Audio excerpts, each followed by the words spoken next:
It says you are. Now It says I am. Can anybody see it on my page? India, go ahead and unmute yourself. Can you hear me okay? Yes. How are you ladies? I'm actually stuck in the rain at a restaurant, so I don't want the feedback to keep coming in. So I'm going to just keep coming in and out so that I don't. How's everyone doing? Yay. All right. So, and then this is going to be recorded. So we are going to integrated webcam. There she went. Okay. All right.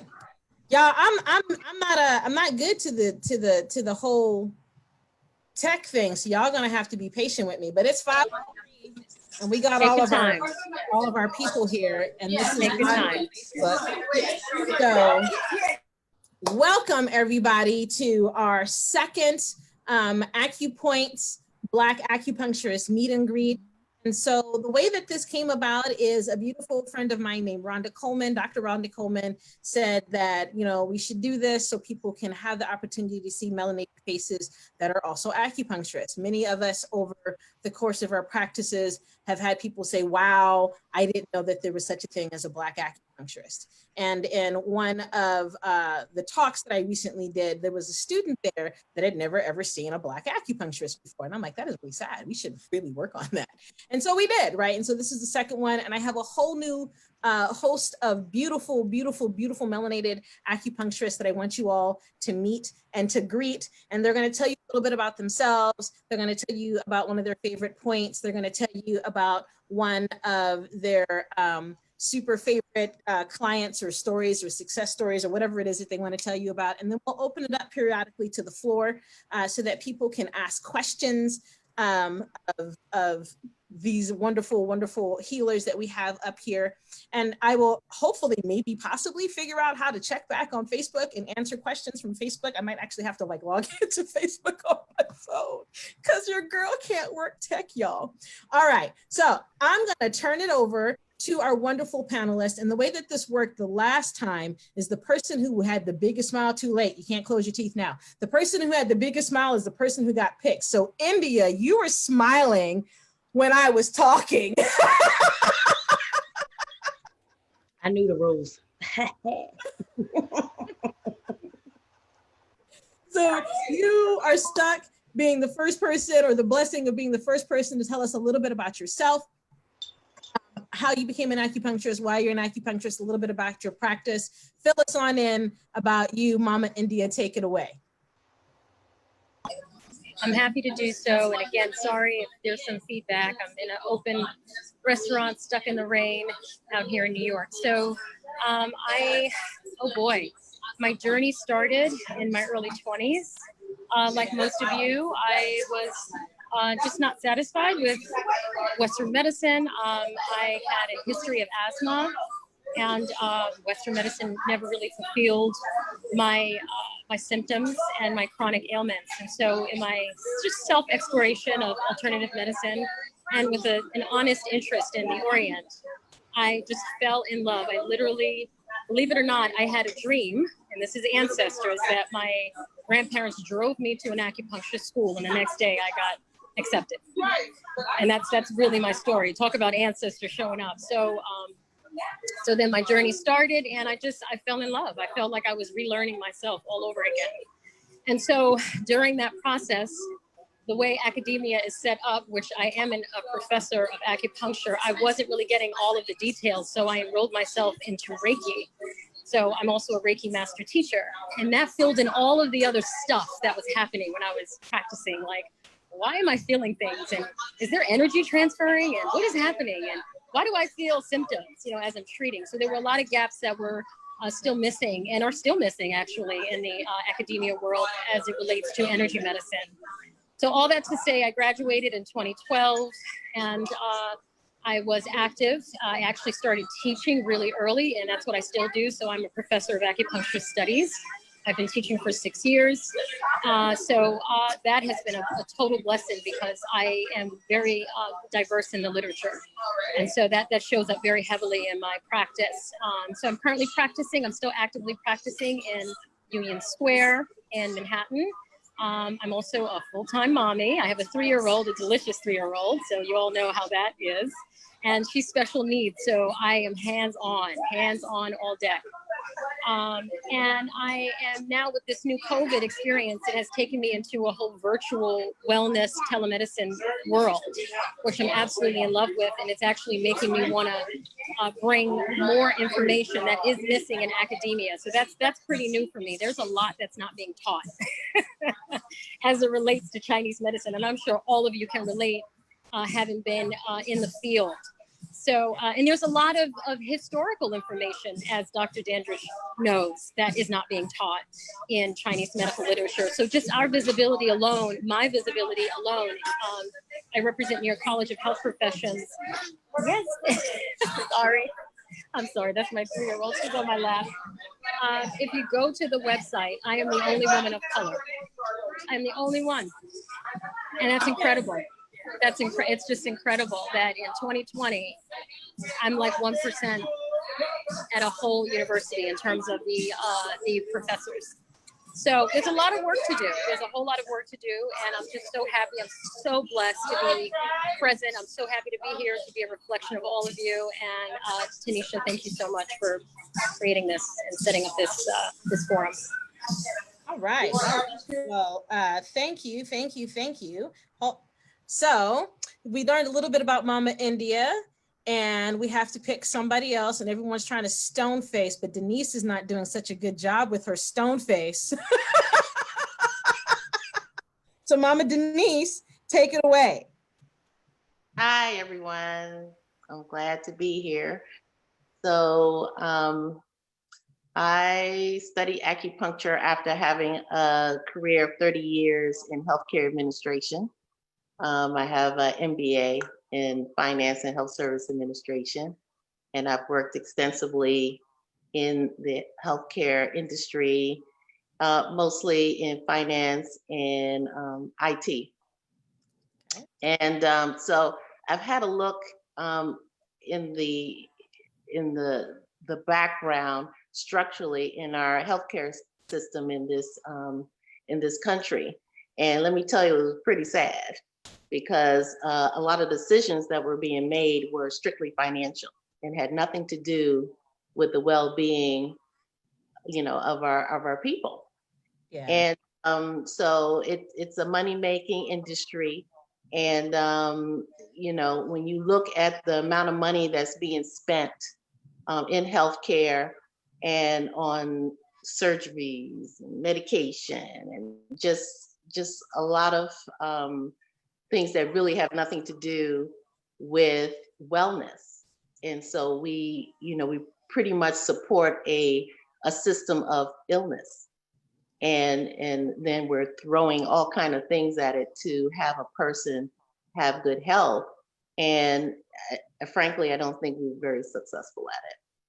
So after spending all those years in the industry, I decided that I needed to be in a role that makes a difference. And I've always had a love for, holistic medicine. My family is from the Caribbean, actually.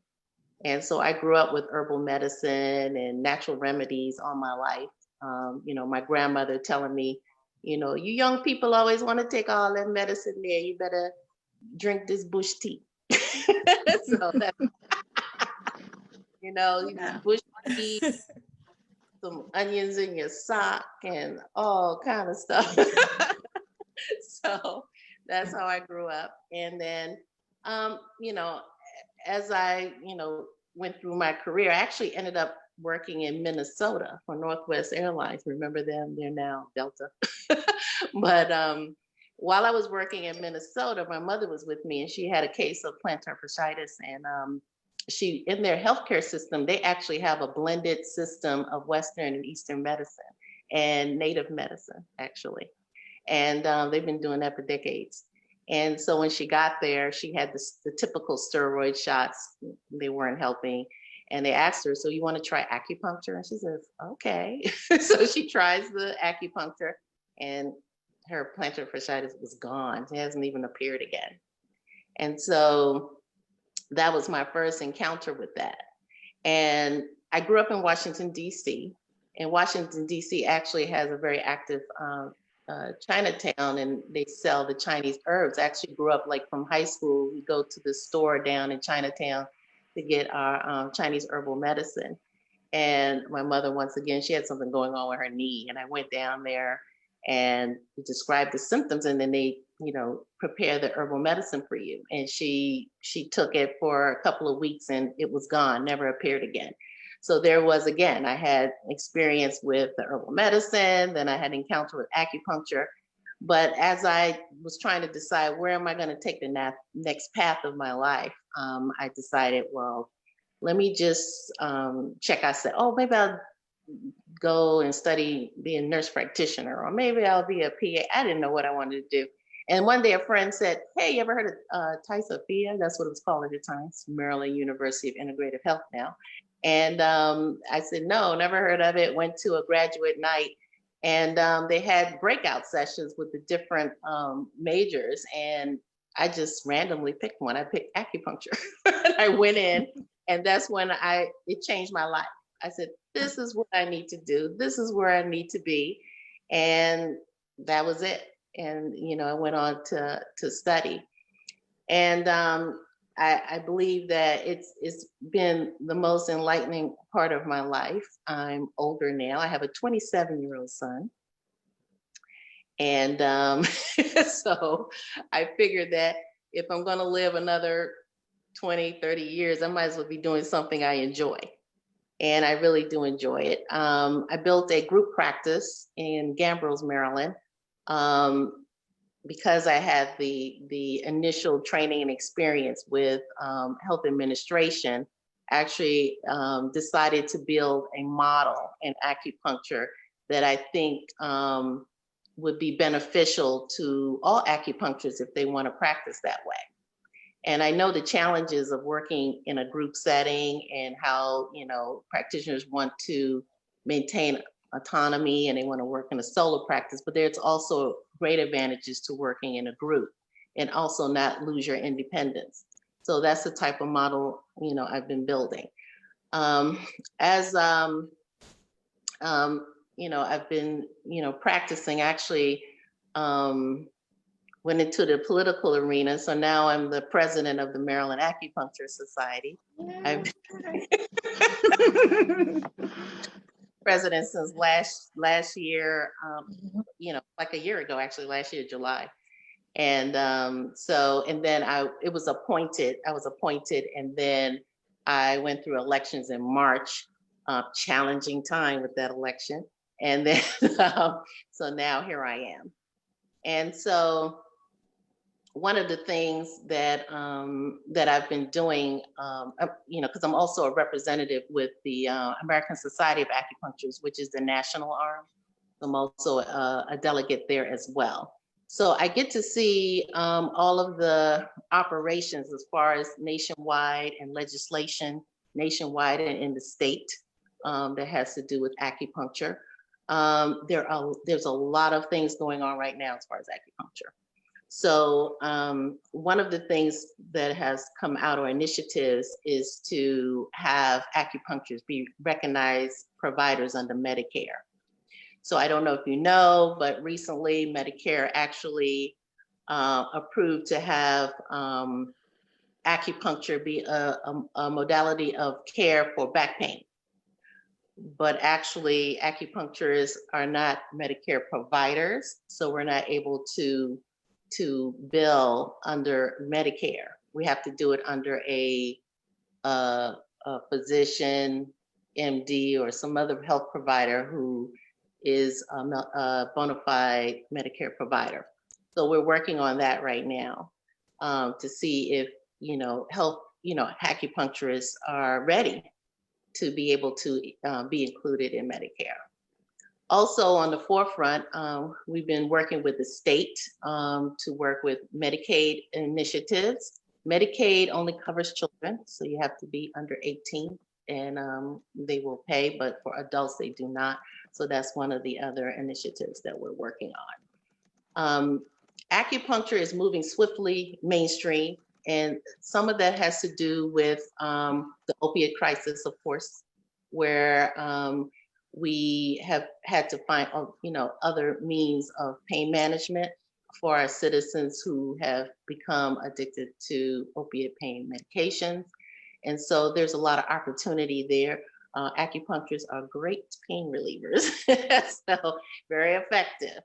And so that opened up the door for a lot of people nationally to understand about acupuncture.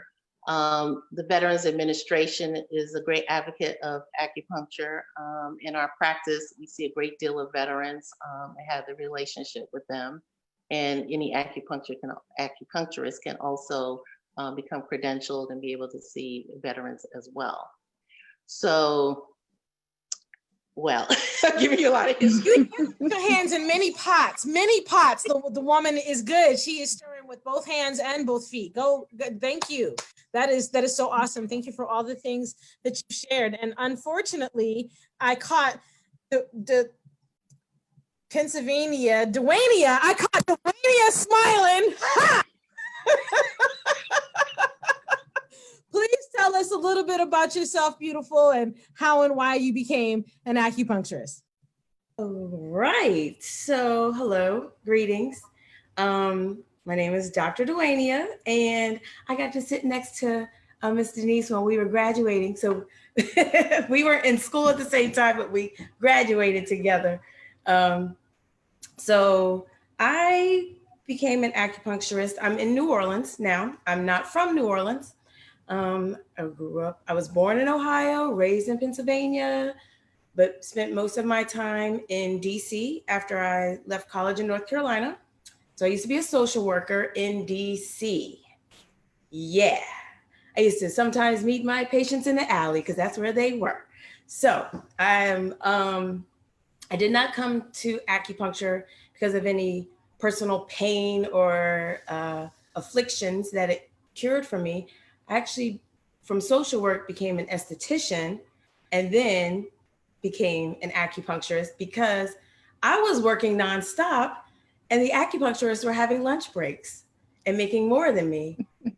And I was really good at waxing, but I was like, I'm not trying to do this for the rest of my life. So Fair. Fair. So I while I was doing aesthetic work, I worked at a place that was founded by acupuncturists. And it was nice because I was able to get an idea, not exactly sure what they were doing, but my clients at the time were also seeing acupuncturists to help with their skin. And I was like, I don't know what they're doing up in that room, but I need to find out. And so I utilized the opportunity through life coaching and just getting some clarity on, okay, what am I going to do going forward? And it pointed me to Maryland University of Integrative Health. And I caught the tail end of the Thai Sophia train. So I was fortunate to be able to sit there at the feet of the founders and actually learn the good old 5-element acupuncture way, which is good for me because I'm a mind, body, spirit person, right? So most people show up to me because they're like, oh, I hurt. And I'm like, yeah, but what's really going on? So I get all in their mix and I get on their nerves and they're like, doc, you get on my nerves. I'm like, I know. That's what I'm here for. That's what I'm here for. I won't get on your nerves with these needles, but I'll get on your nerves with these words. So come on, let's go. So it has been a fun journey. And I came to New Orleans after practicing in Maryland because I wanted to help provide another way for the community here to experience healing through someone that looks like them. It's been a little challenging, but I'm here. So that's what brought me here, and that's how life is going right now. All right. So, Dr. Kachina, you didn't smile quite fast enough for us to get you in the first round, but it is your turn now to tell us a little bit about yourself and your practice and how you became a Black acupuncturist. Okay, hi everyone. I'm Dr. Kachina, also known to all my colleagues and my patients as Dr. Chi. Pun intended there, talking about Chi as energy in Chinese medicine as well. I started as pre-med and in Western medicine, and it just wasn't working for me, and a lot of the signs were pointing me to go somewhere else. To shorten that story, I, at the time, was looking at grad schools and figuring out what my next step would be because it wasn't going to be medical school. And I said, okay, the next job I get, I will follow that path. And I was looking at psychology, and the only place I could get a job was for a family practice that practiced also acupuncture.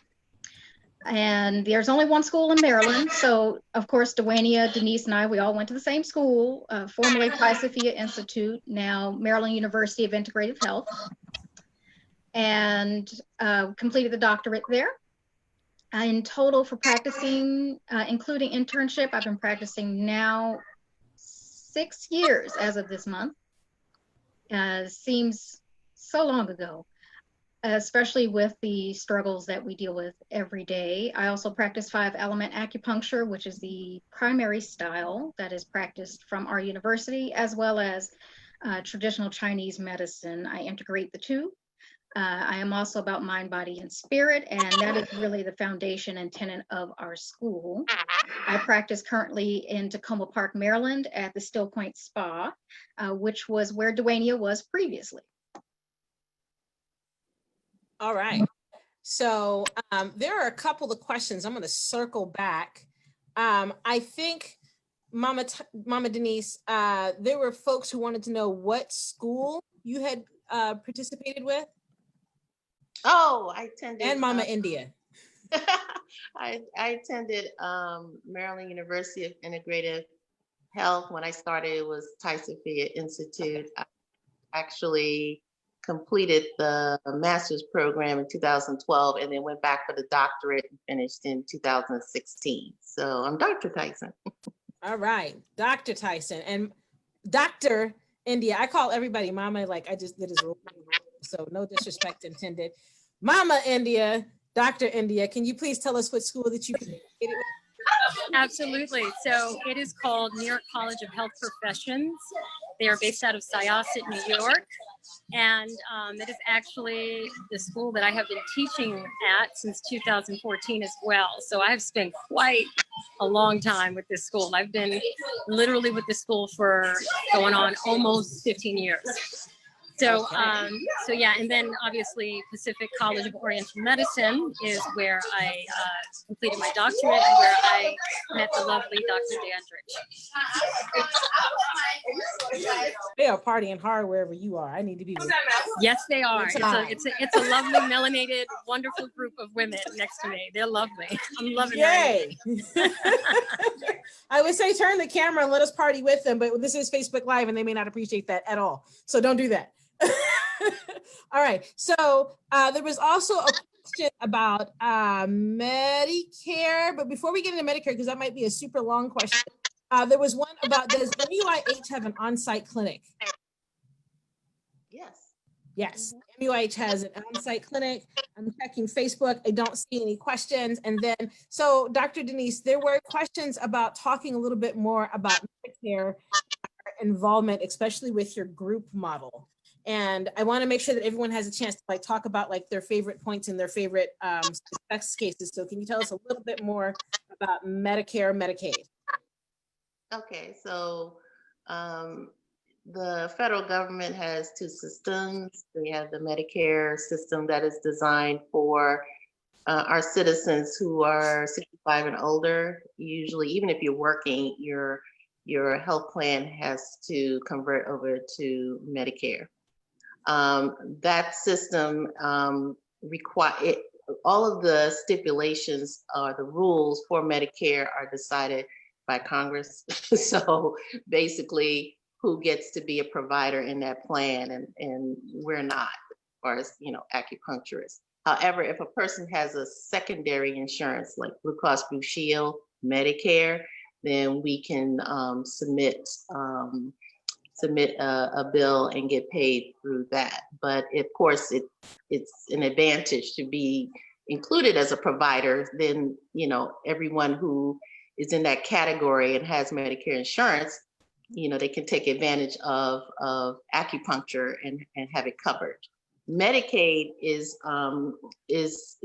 managed by the state, and that's for our citizens who are not covered by any insurance and cannot afford a premium. Then you could qualify for Medicaid. Under that plan, under our state, that only covers individuals who are under the age of 18, does not cover adults. So you can see that, there's some room there for us to go and negotiate on the legislative level to have coverage. And we have been doing that. We actually been going down to lobby with the lawmakers to see if we can have that change.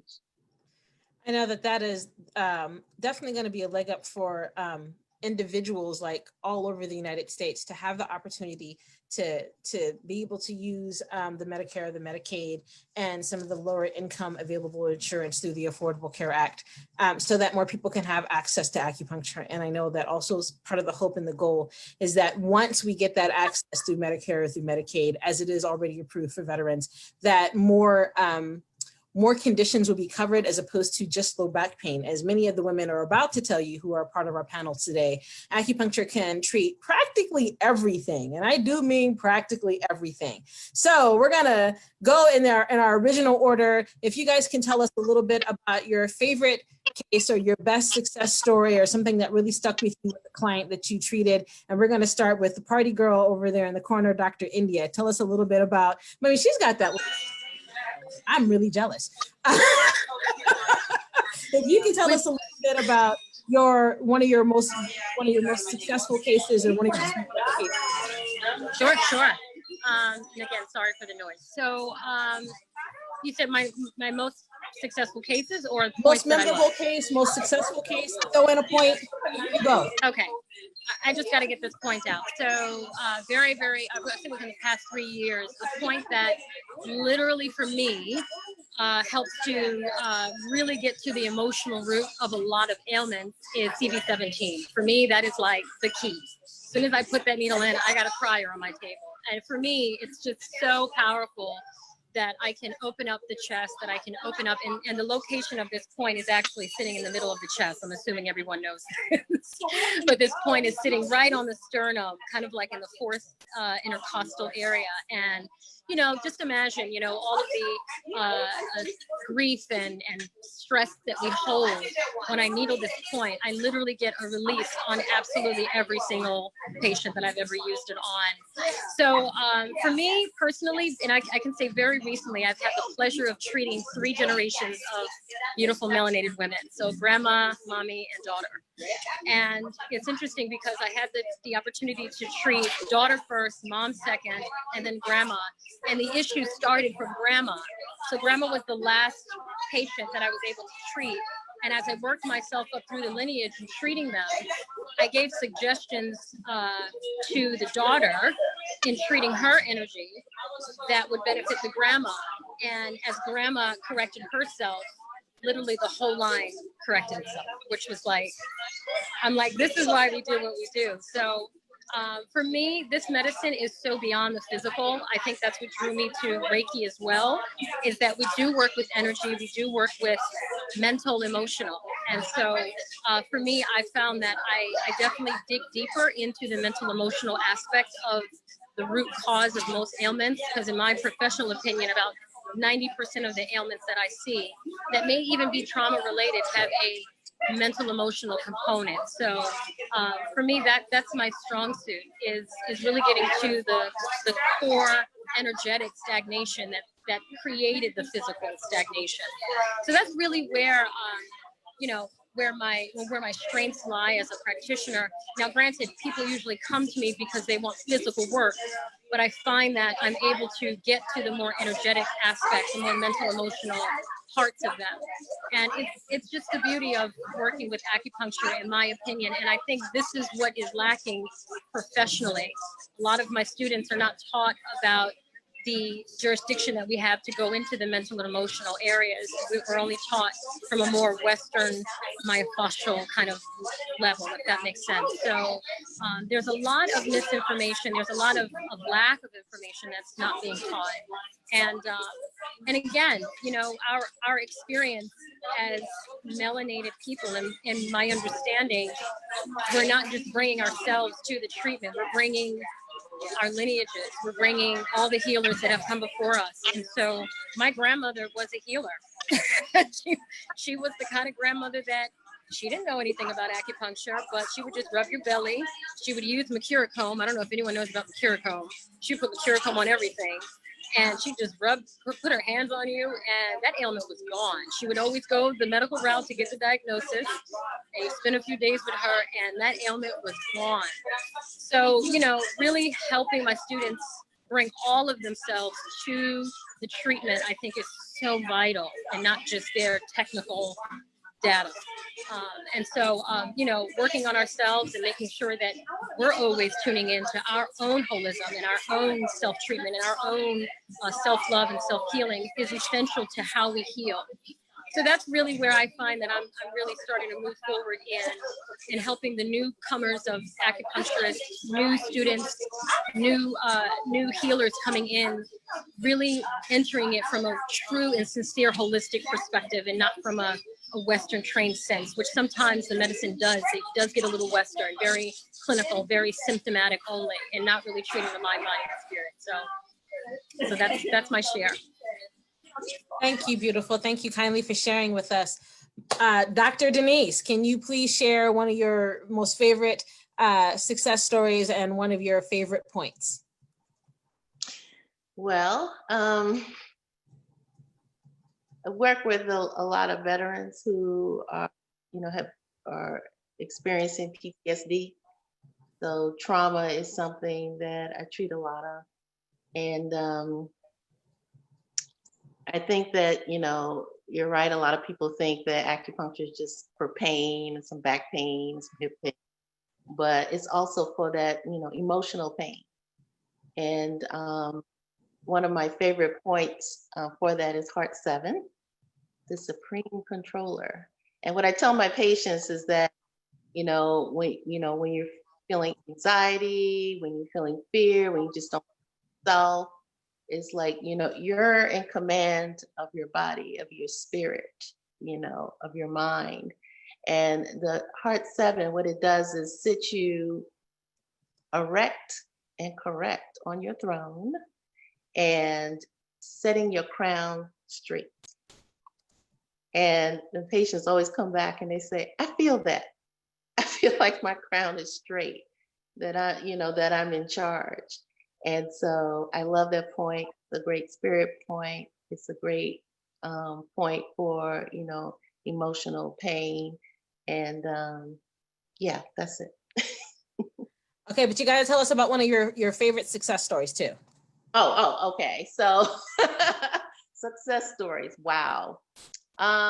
Well, recently with this COVID-19, because our office, we didn't close because we, like I said, service the VA, and they canceled all of their surgeries. And so they asked us, could we treat this gentleman who was in extreme pain? So we said, yeah, let him just come in now. He comes in and he was doubled over, like he could barely walk into the office, and he was crying. He had tears streaming down his eyes because he was in so much pain. And so I said, let's get you in here. And I treated him, and he came off the table. He got up and he walked. He actually left the cane in the room. So he didn't even realize he didn't have his cane. He came back out to make the appointment. And our receptionist was like, sir, I think you forgot. He was like, oh, he forgot. This is someone who was supposed to have surgery, actually. And it was canceled. So I haven't really heard back. I have to ask if we actually had this surgery, because I don't think he said, oh, he didn't realize that he could actually feel relief all these years he's been suffering. So yeah, I felt good about that. Mm-hmm. Awesome. That is one of the beauties of what we do, is that instantaneous relief. So Dr. Duania, even before you answer, not only giving us a favorite point, but someone wanted to know a little bit more about skincare and one of your favorite success stories. Yes, I wasn't gonna forget you, Ma. I was just trying to wrap it all together. I saw that question. I did see it. Skincare. Lord have mercy. I could talk about care for 1,000 years. So I honestly would need a more specific question. And if that comes up, I'm gonna talk about success stuff. And then if that comes up, because I mean that's broad. I could literally I've been in skincare for over almost 15 years. So I could talk all day about that. All right, Mama Ren, you better get your So, question in. So let's see, success story. I would say honestly, it was a couple, because this goes to the mind, body, spirit connection, right? So it was a couple coming in sick of each other. Sick of each other. So over each other. And I'm like, well, doggone, that's not, And my job is not, I'm not a couples therapist. My job is to treat the patient that is in the room and treat what is in the room, not the story around it. Who shows up as they show up, that's who I treat. So I just kept treating them as, they would have their stories, and it would be fun to hear their version of things that were going on. And I was like, you know what? I'm right here. What I'm treating, what is right in front of me right now. And they went from like ready to let each other have it, War of the Roses, to getting ready to have a baby. Like happy, so excited to be together, just lovely. So that's my reminder that it's more than back pain, right? It's more than headaches that won't go away. It is, how do you show up in the world, and how do you relate to other people that are in the world with you? And that's the beauty of acupuncture. A favorite point, I don't necessarily have a point. I have a favorite treatment, which would be AE, which is aggressive energy into 5-element thing. And I love it because it really does just kind of clear out the gunk. We just go through so much stuff in life, and especially as melanated women, we go through a whole lot of gunk, and we take it on because we're so strong and we can do it. And it gets stored in our body, and it gets stored in our organs. And so that's a beautiful treatment to clear mind, body, spirit level, getting stuff out of the organs, getting stuff out of that's just circulating throughout the spirit. And then it also, I find that it allows, as you go forward with other treatments, those treatments to hold a lot longer, and for people to really just feel a lot lighter, even if they're like, I don't know what's going on with me. My whole thing is get unstuck, right? Like something's just right? So this is your opportunity to get unstuck, and we'll just clear those. I love AE. I absolutely love AE. It's a lot of points to count out and meticulous, and it's worth it every single time. Every single time. I think it's so beautiful. Awesome. So she got that question in. She's like, do you do facial rejuvenation or dermatological treatments? And I'm going to throw in microneedling. What kind of skin treatments do you do? So I do facial rejuvenation, and because I am still a licensed esthetician, I do my own version. It's called an Inner Glow facial. So I can do extractions and things like that, but it also depends on what the person's concerns are. I did facial rejuvenation training with Michelle Gellis, with Virginia Duran, with Cicely Brand, Dr. Pei, literally anyone that teaches facial rejuvenation. I learned from them, and it's neat because everyone's technique is very different. But because of my aesthetic training, which was with a holistic background of aesthetics, it's been a nice way. I have enough knowledge to then merge those different paradigms and get results without having to. It's the art of acupuncture, right? It's the art. So it's not the science, and it's, for me, I got into acupuncture because of the art of it. And so using those points, seeing what does work, what doesn't work. Is it more facial cupping? Is it sculpting with gua sha tools? What kind of oils are you using on your skin? Are you cleansing your skin? Because I can do all this work, but if you're not washing your face, what that's not helping. Put some moisturizer on and drink some water. Sometimes that's the best cure. Drink some water and hydrate your face. So it's a little bit of a little mixture of all of those things, but I do facial rejuvenation. And if someone's not committed to that process, because it's a lot of treatments that you need to do, then I'll do the inner glow facial, which is like once a month, like you would get your regular facial. So that's what I do, my own little thing. I'm going to take the opportunity to answer Ganzia McCoy, who was asking about patients having emotional breakdown during sessions, particularly during aggressive energy treatments. And I think all of us who are acupuncturists have all had the person who is broke down as the result of being under treatment, but it's very cathartic. And as Dr. Dwania said, girl, work with me, please forgive me.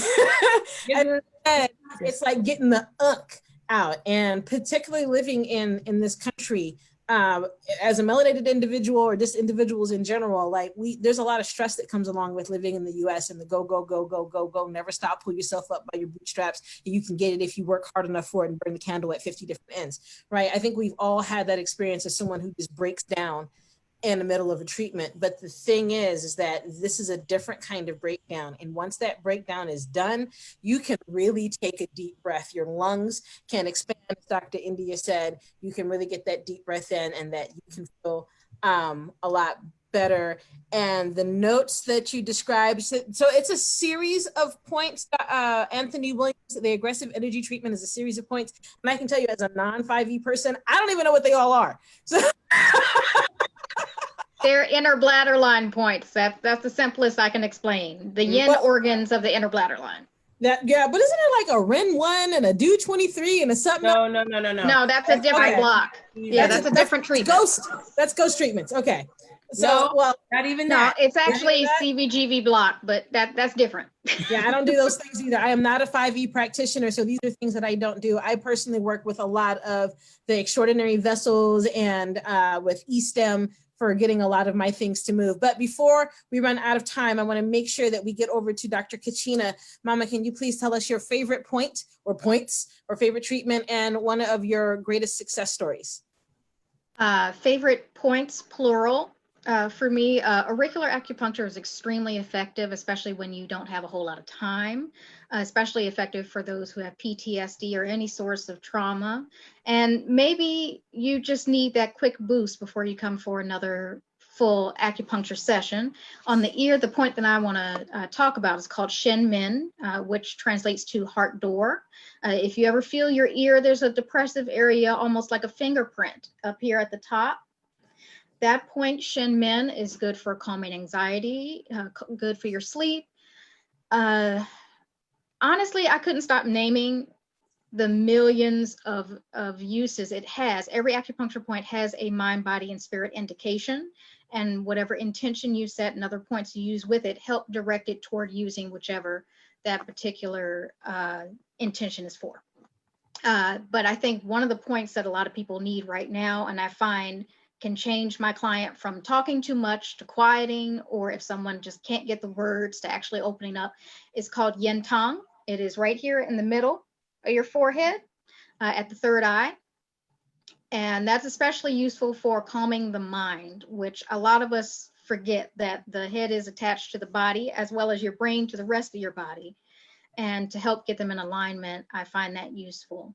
My most successful story would have to be a client of mine who came to me with stage 4 liver cancer.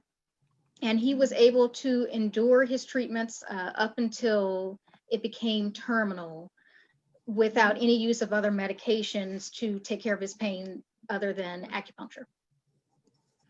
And it was remarkable for me to see his transformation because he did everything the hard way personally. And that certainly reflected in his health. Often the conditions that we manage or sometimes suffer from are a reflection of what's going on internally, mentally, from a therapeutic standpoint. And for him, he had a lot of anger. And to watch him process his anger also alleviated his pain. And to get through the grueling trial that is cancer that you find out is terminal, for him to make it with just acupuncture even surprises me. One thing about acupuncture, we are consistently surprised by how magical this medicine is for people. Absolutely. Okay. Thank you, ladies, for sharing. We have a few more minutes. I think I've gotten most of the questions, but just in case that I didn't want anybody to feel left out. The whole point again of us having these meet and greets is just so people can meet acupuncturists and ask them all the random questions that you wish you could ask an acupuncturist. Say that 5 times. Spell it. Are there any questions from the guest that you would like to ask any of these wonderful panelists that we have up here? And just FYI, there are other acupuncturists who are down here that you will see eventually. Some of them next week. We're going to have a bit of a student edition so that you can hear a little bit more about like what it's like to go through acupuncture training. Along the way, I'm checking Facebook. So when I disappear every now and then, there are things that are happening on Facebook, and this is the only way that I can do both because I can't do tech. So any questions from the crowd? You guys want to jump on and ask a question? You want to type what would you have wanted to know as a student as far as getting started in the business? Valerie. In the business? I think that's the biggest learning curve, honestly. Don't do it by yourself. Get a partner, get a team. I don't care if the partner is not an acupuncturist, but just a business partner. Do not do it by yourself. From someone that went from an amazing team, an established place that has like several locations and a fully staffed. I didn't have to do anything but show up and put needles in, to now answering the phone, email, booking appointments, taking payment. Don't do it by yourself. Get anyone to help you other than just you. Anybody else want to chime in on things you wish you'd have known when you were a student? You need to. I will, for sure. For me, I actually did it the opposite of Dwania. I was in private practice before I went to an established practice. I personally find that I work better when I don't have the responsibility of a practice by myself. It is not for the faint-hearted. I think the hardest part about setting up your own business, not just learning what you need on terms of business acumen, but also having the faith and courage to keep going, because it is an uphill struggle to be an acupuncturist, no matter where you set up, because getting your name out there is only a portion of it. Educating and spreading by word of mouth, that's just the tip of the iceberg, really. It's a grind, it is a hustle, but I wouldn't have it any other way. If I had a chance to be a medical doctor, even tomorrow, no, I wouldn't do it. Acupuncture is more rewarding, personally, to me. So start with, I would say, before you even graduate, start looking at what's the difference between an LLC versus an S Corp. What are the tax rules?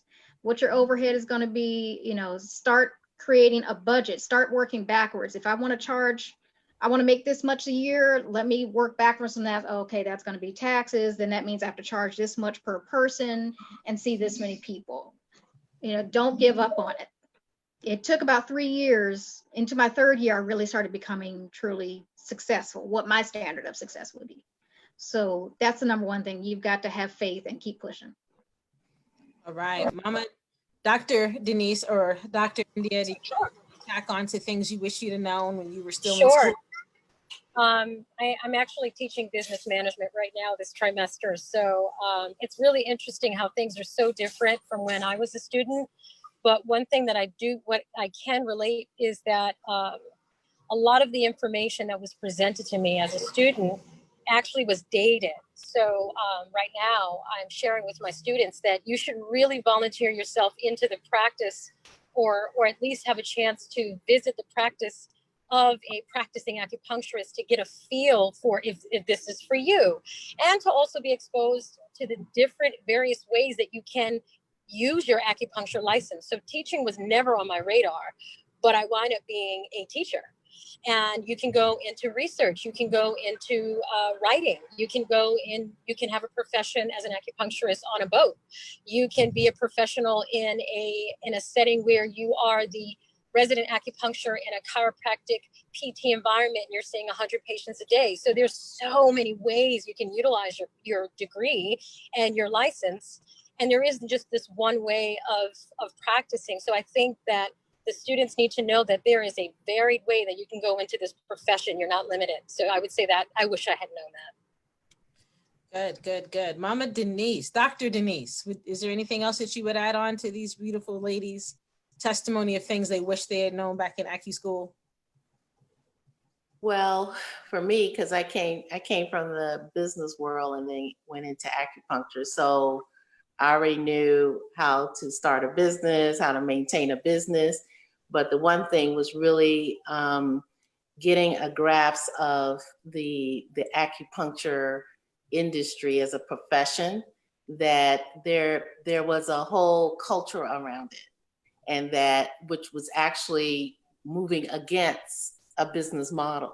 And, you know, coming out, like, you know, after you finish graduating, what you learn in school doesn't exactly fit the, you know, what the true business model is, which I knew because I came from that business model, but I didn't realize how deep set it was in the culture and attitudes of acupuncturists themselves and how they view themselves in health industry. And because I had encountered probably the broad range of any type of health practitioner there is, I realized that acupuncturists didn't realize just how important they are. And just, you know, and the amount of knowledge and experience and what you bring to the table, it's right on par with any other healthcare practitioner. And I found that, you know, over these years that I've spent a lot of time, you know, just trying to get that message across to other acupuncturists and to the community, to patients, that, you know, we have a lot to offer. So I think that, you know, I wish I like pay more attention, I think, to that cultural part of the acupuncture world. I was just like, okay, I'm opening up the business, I know what I'm doing. And then there's that. And that attitude streams all through, like when you're trying to get finances, even when you're trying to find a place. There, you know, with a real estate agent, believe it or not, there's a lot of attitudes that are there about the business that people just not knowledgeable. So we just got to teach. All right. And then there is a question: do you teach any classes on starting? Do you teach any classes, Dr. Denise? Sorry. Well, let's see, in my spare time. You have that? How do you do that? That's the thing, is like I'm involved in a lot of things, so I haven't had time. What I've done is I've just personally mentored, and I will answer questions. If anyone approaches me, I will answer questions. I will help you with business questions. I helped a lot of people through like the COVID-19, through the different relief funds. I've helped people with their application. I will help you.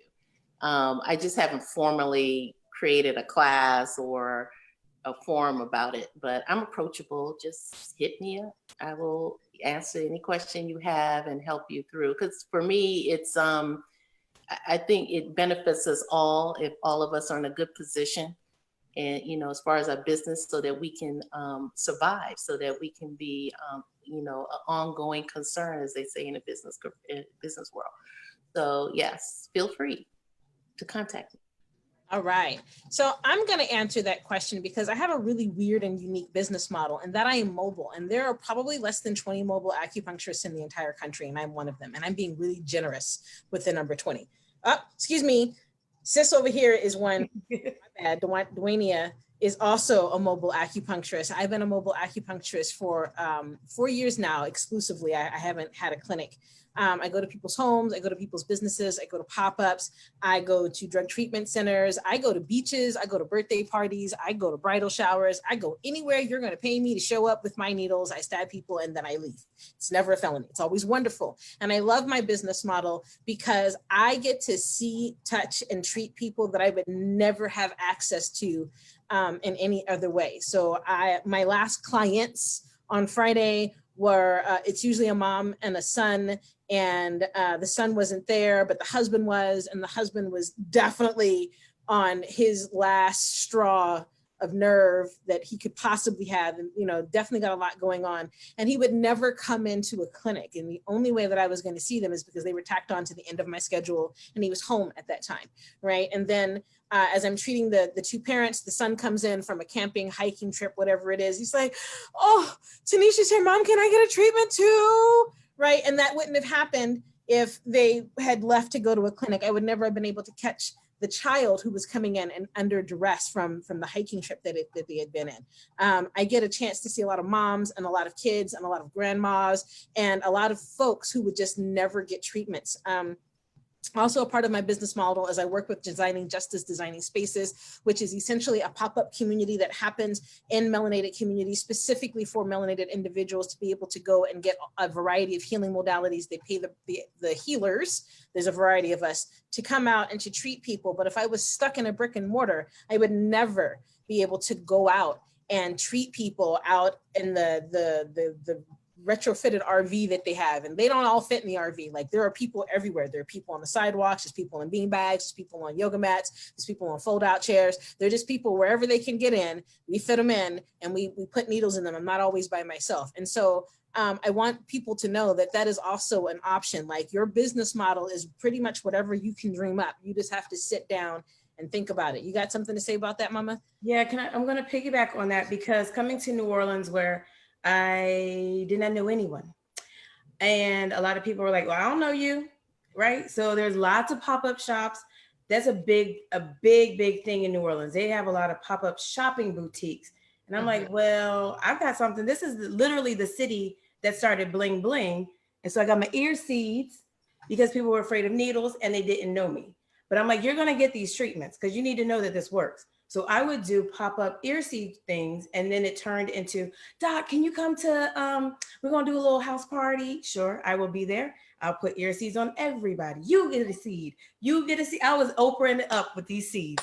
And so it's a great way to introduce people that are scared of needles and don't really understand what acupuncture is without having to, I don't have to stick around, right? So like if I was doing a large event, I would have to get waivers for everybody, keep them for 7 years, make sure I count all the needles. I ain't got time for that, because people are like, ooh, what you doing? Does it hurt? No, it's a sticker. Oh, for real? Let me try it. Okay, great. And it just would it would just roll into something new and beautiful. And people were like, oh my gosh, you feel that? I feel good. And they go around and tell everyone at the event. And next thing you know, everyone's at my table. And that's when I realized, oh, I need an assistant. I can't take payment and put ear seeds on people. So then that is how it evolved. So I've mostly done pop-up work here in New Orleans. And then that has turned into coming to their home for treatment outside of just ear seeds. But ear seeds has been my go-to here. And it makes sense, because if you look at the history with the Black community in medicine, they're like, needles. This ain't the Tuskegee experiment. Yeah, I said it. So, okay, here we got some stickers, and people love to be jazzy down here. And I was like, you're gonna be jazzy and you're gonna feel jazzy. So get these ear seeds, and it works. And they love it, and they tell everybody about it. And they be like, Doc, can you come over? So I'm trying to figure out, I might do some drive-by driveway treatments. Drive-by stickers. They are doing something like that out in here in Oakland. They have drive acupuncture right now in Oakland because they can't open up their community acupuncture clinic. So people, they drive up, they get there. I guess they're getting like nada and yin tong, and then they drive off to go sit in the parking lot somewhere. And when they want their needles out, they drive back over to the acupuncturist. That's need some clear. acupuncture. And it is a beautiful thing because the issue with the medicine being cloistered and being stuffy and being stuck in this office where you think you're going to be naked and your back's going to be out and there's going to be 100 bunch of needles in you and all this weird stuff that you feel like you're in control. Like it's terrifying, particularly to a community that suffers from iatrophobia, right? The fear of doctors. You know, we all know about Tuskegee, but let's not forget about things like Miriam Sims, Henrietta Lacks, the radiation experiment. Right. Experiments in Africa. Like, you know, we have had a lot of medical apartheid. We know that we have to deal with medical bias. So if I don't know you and you want to do some unknown thing that I am not familiar with, because we are divorced from the history of acupuncture being related to like people like Dr. Tobert Smalls and Matula Shakur and the Black Panthers and the White Lightning and the Young Lords, we don't know this history. So it is foreign to us. And stickers are easy. And that's how I started my business in Sacramento. I just showed to pop-ups. It was like, come here. I got this like comfortable chair. You just sit down. You don't like it, whatever. You get up out the comfortable chair. You sit here, take a nap. You know your feet hurt. Come on. So, and I plan on teaching some EARC classes, right? You can do whatever you want to with this business. I want to teach EARC classes online so that everybody can get that little bling bling for in and of themselves. So I know we're running out of time. I know some people probably have to go, but I want to get these last couple of questions. And do I make suggestions on improving the chi of the house? Yes, but no. I'm a guest in people's homes, and unless something is really important, I'm probably just not going to say anything. And so like one example of this is I knew someone who had their kitty litter box in their very small kitchen. I was like, no, you put this someplace. Flag on the play, flag on the play.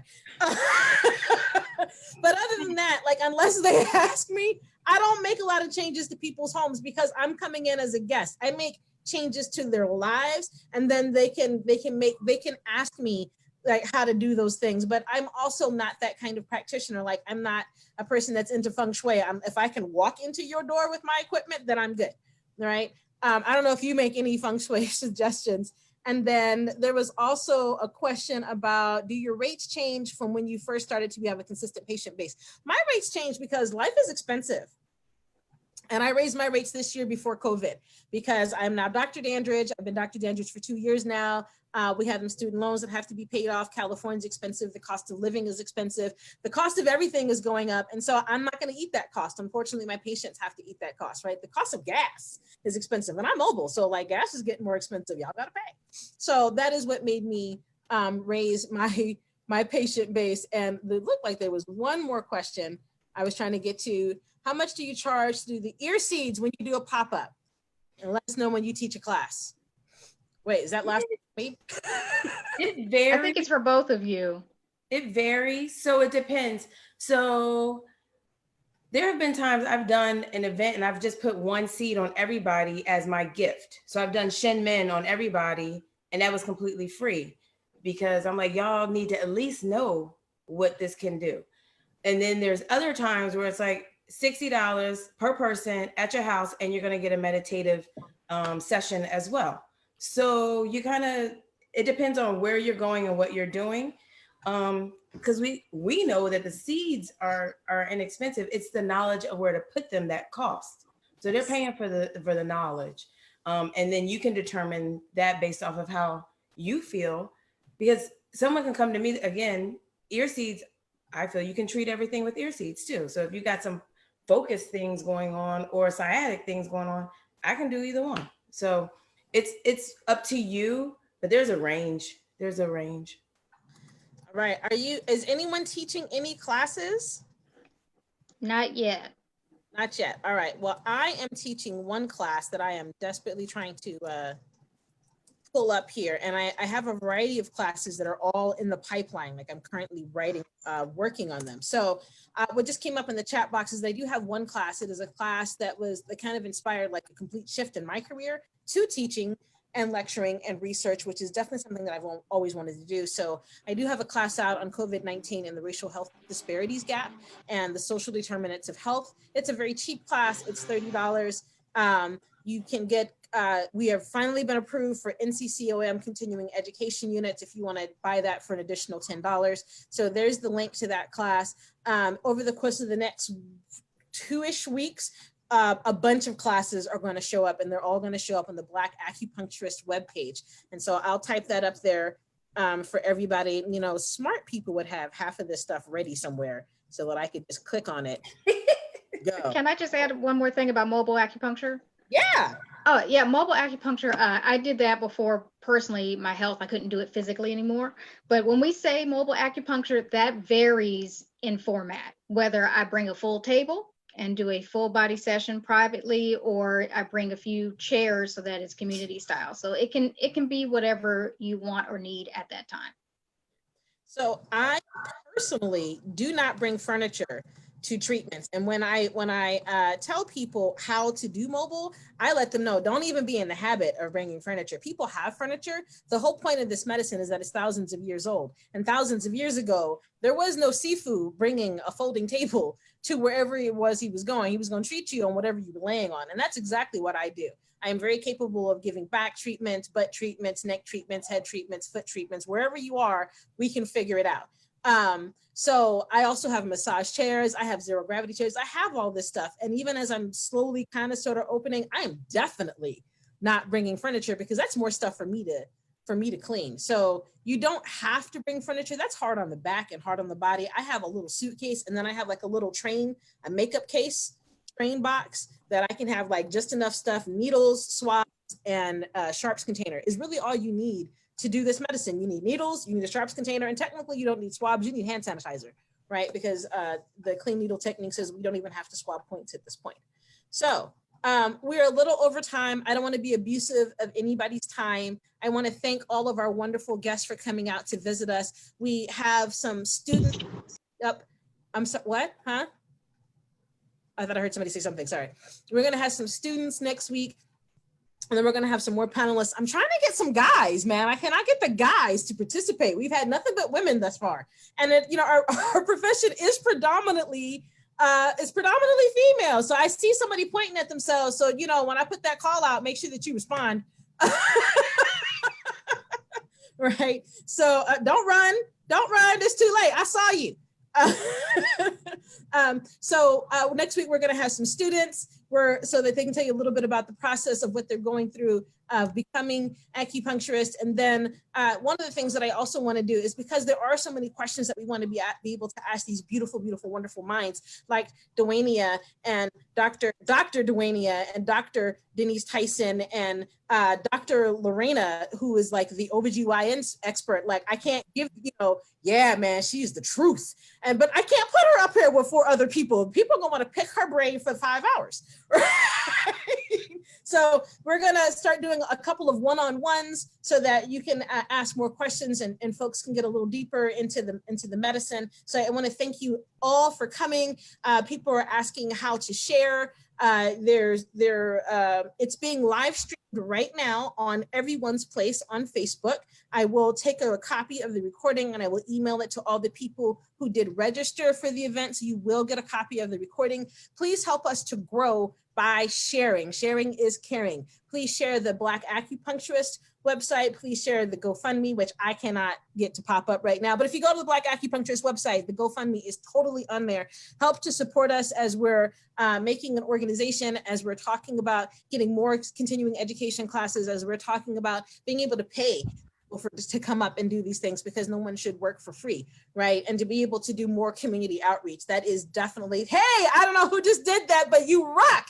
Bex, thank you. Because I wasn't ready. Please donate to the GoFundMe. The money is all about helping to develop blackacupuncturist.com. If you know of a melanated acupuncturist, a Black melanated acupuncturist who is not on the website, by all means, please hit that join me button so that we can collect their information. If you see somebody that you know is not on there, either nudge them or submit them so that we can get them listed. All right, we're gone. Dr. Dandridge, I just wanted Yes. to tell everyone, if anyone is interested in Reiki and all the levels, Reiki 1 through mastership or master teaching, please let me know. I do teach this. It is an in-person interacting type of teaching, and I'm in New York, but I'm happy to ask any questions. It's a beautiful adjunct to acupuncture.